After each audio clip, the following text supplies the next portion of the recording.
CBI की स्थापना कब हुई? देखिए 1963 में सीबीआई की स्थापना हुई।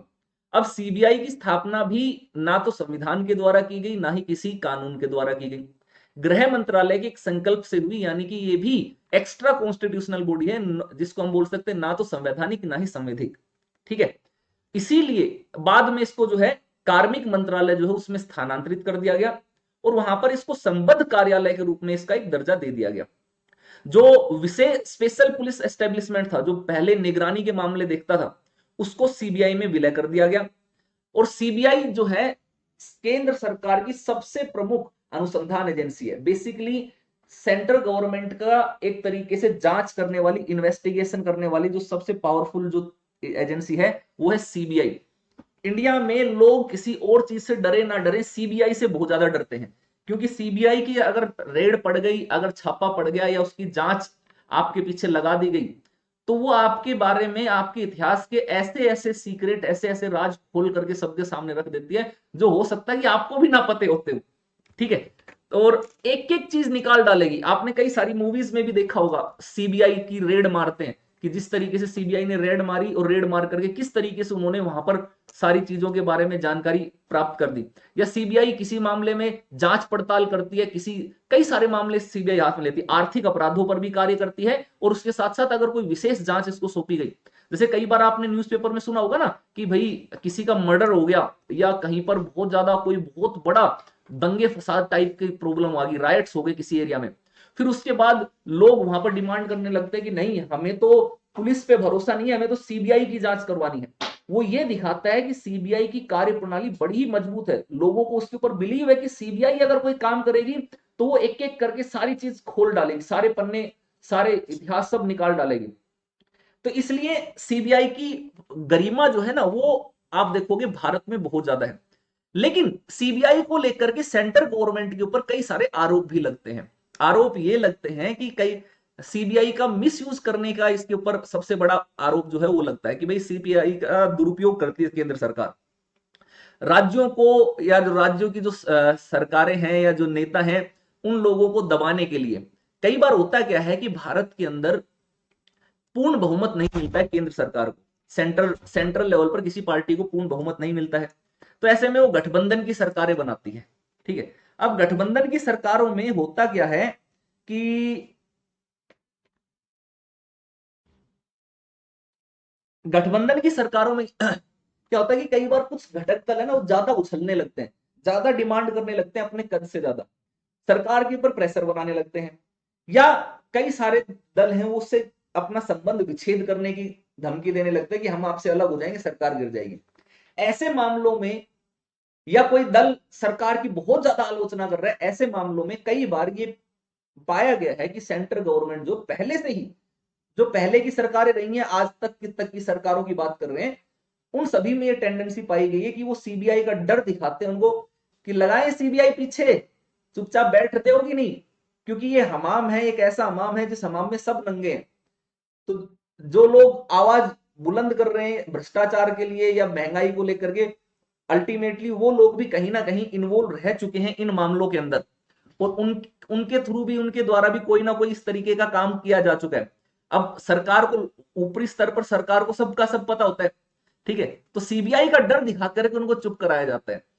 वो 2009 में जब एक गवर्नमेंट भारत में सेंट्रल गवर्नमेंट थी, तो उस टाइम बीएसपी और एसपी, ये दो सरकारें मायावती और अखिलेश यादव, ये दोनों बहुत ज्यादा आरोप लगाते थे कि भाई हमें सीबीआई का डर दिखाया जा रहा है, बार बार धमकियां दी जा रही है सीबीआई की, क्योंकि वो बाहर से समर्थन कर रहे थे कांग्रेस को, तो वो बाहर से समर्थन उनका वापस ना चला जाए, वो अगेंस्ट में ना हो जाए, इस चक्कर में डर दिखाया जाता था। और जो नहीं मानते थे उनके खिलाफ जांच करा दी जाती थी, और खतरनाक तरीके से जांच करा करके फिर उनको तुरंत जेल में भिजवा दिया जाता था। सीबीआई और बाकी की सारी एजेंसियां लगवा दी जाती थी, जिस तरीके से लालू प्रसाद यादव का हाल आपने देखा है ना। तो यही है, इसके बारे में, इसका मिसयूज होने की भी संभावनाएं बहुत ज्यादा होती हैं, गलत तरीके से यूज करने के भी, और इसके फायदे भी बहुत हैं। ठीक है, भ्रष्टाचार को दूर करने के लिए, ठीक है, करप्ट लोगों से सारी वसूली करने, आर्थिक अपराधों को पकड़ने के लिए ये काम करती है। इंटरपोल नाम सुना होगा आपने, इंटरपोल है ना, उसके साथ मिलकर के ये भारत के अंदर जो है जितने भी आर्थिक अपराध हैं उन सब से निपटने के लिए हेल्प करती है भारत के अंदर भी। अंतरराष्ट्रीय स्तर के जितने भी। तो शासन में भ्रष्टाचार की रोकथाम, सत्यनिष्ठा एवं ईमानदारी बनाए रखना इसका मुख्य उद्देश्य है। सीवीसी और लोकपाल दोनों की सहायता करती है। इसको कहा जाता है लोकपाल की जांच पुलिस या सीवीसी की जांच पुलिस, क्योंकि लोकपाल के निर्देश पर, आग्रह पर, सीवीसी के निर्देश पर ये क्या करती है, जो इनको रिपोर्ट दी गई है, जो आदेश दिए गए हैं, जो डायरेक्शन दिशा निर्देश दिए गए हैं, उनकी ये जांच पड़ताल करती है। सीवीसी और लोकपाल खुद जांच नहीं कर पाते हैं इतनी, सीबीआई जांच करती है। सीबीआई को सौंप देंगे कि देखो भैया ये मामला गड़बड़ है, जरा चेक करो, नया नया मामला फंस रहा है, मोटा फंसेगा, है ना। सीबीआई को डायरेक्शन दे देंगे, देखो ये ऐसे चीज है, बस फिर सीबीआई पड़ जाएगी पीछे हाथ धो करके। ठीक है, सेंट्रल ब्यूरो ऑफ इन्वेस्टिगेशन। अब सीबीआई का निदेशक जो है ना, उसको निदेशक होता है, जिसको वो उसका हेड होता है, उसको बोलते हैं निदेशक, डायरेक्टर बोला जाता है। और उसके सहयोग के लिए विशेष निदेशक और अतिरिक्त निदेशक होते हैं, और बाकी कई सारे संयुक्त निदेशक, उप महानिरीक्षक, निरीक्षक, पुलिस अधीक्षक, पुलिस रैंक के कई सारे कार्मिक होते हैं। सीबीआई के अंदर आप देखोगे तो बहुत सारे लोग डेपुटेशन के थ्रू भी आते हैं। ठीक है, अब इसके जो निदेशक है, इसको 2 वर्ष के कार्यकाल की सुरक्षा दी गई थी सीबीसी एक्ट 2003 के तहत, कि 2 वर्ष तक आप उसको हिला नहीं सकोगे। ठीक, अब इसके बाद इसकी नियुक्ति जो है वो कौन करता है, ये ध्यान रखना। नियुक्ति, अपॉइंटमेंट कौन करेगा, कोई कमेंट में बताएगा। एक समिति की सिफारिश पर नियुक्ति होती है, लेकिन उस समिति का तो मैं आपको बता रहा हूं, लेकिन क्या कोई बताएगा अपॉइंटमेंट कौन करता है, इनकी नियुक्ति कौन करता है भाई, कौन करता है नियुक्ति।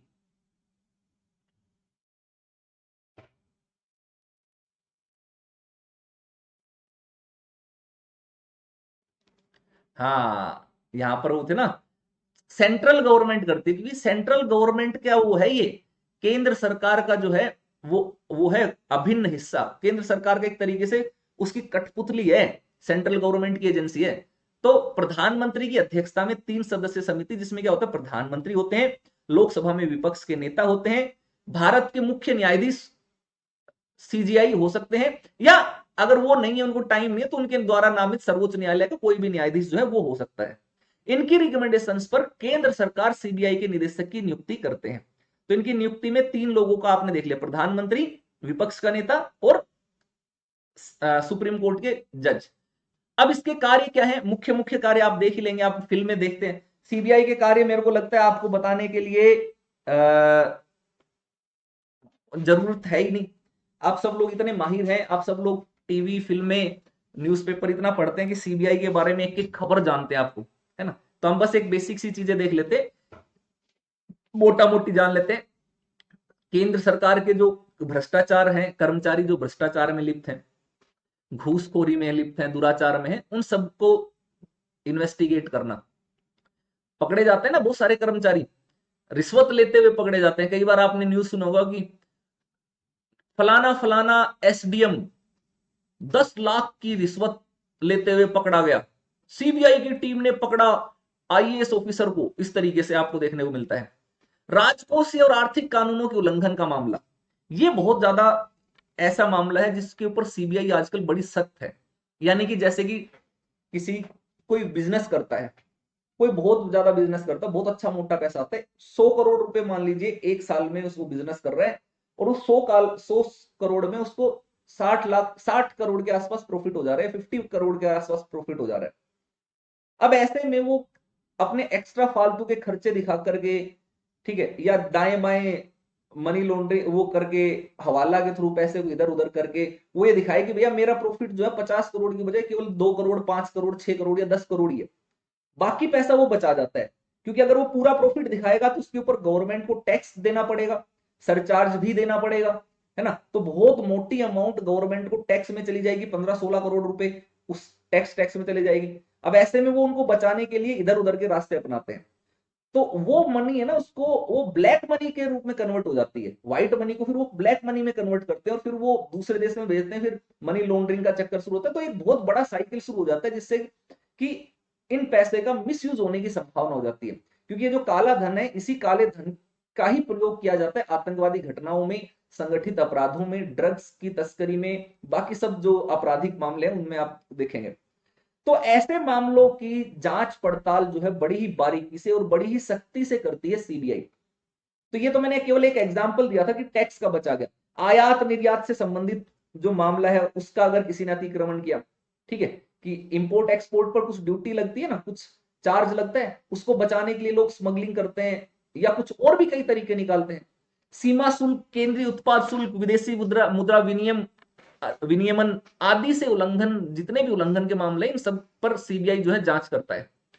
अब इसके साथ साथ पेशेवर अपराधी और संगठित गिरोह, जो बहुत ही जाने माने किस्म के ठग, बदमाश, अपराधी किस्म के लोग हैं, और उन्होंने कोई गंभीर अपराध किया, मान लीजिए बैंक लूट लिया किसी ने, मान लीजिए किसी ने कोई बहुत बड़े बिजनेसमैन के करोड़ों रुपए लूट लिए, ठीक है, कुछ भी काम हो सकता है, कोई भी काम हो सकता है, कि मान लीजिए कि इंडिया की सिक्योरिटी को थ्रेट पहुंचाने के लिए कोई काम कर दिया इन्होंने, ठीक है।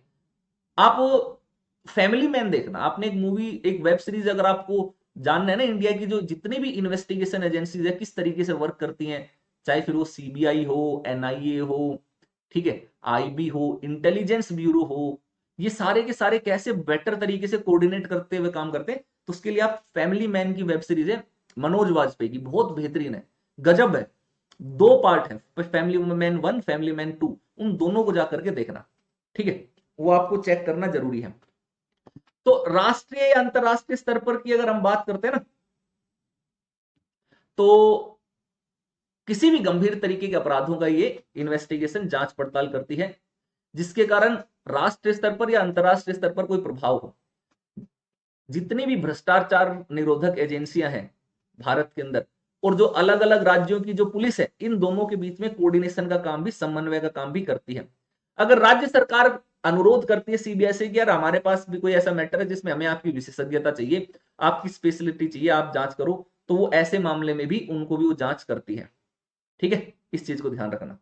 तो बेसिकली सरकार की एक ऐसी एजेंसी है जो सभी तरीके के भ्रष्टाचार से संबंधित मामलों में वो अपने हाथ में लेती है, ठीक है, क्लियर।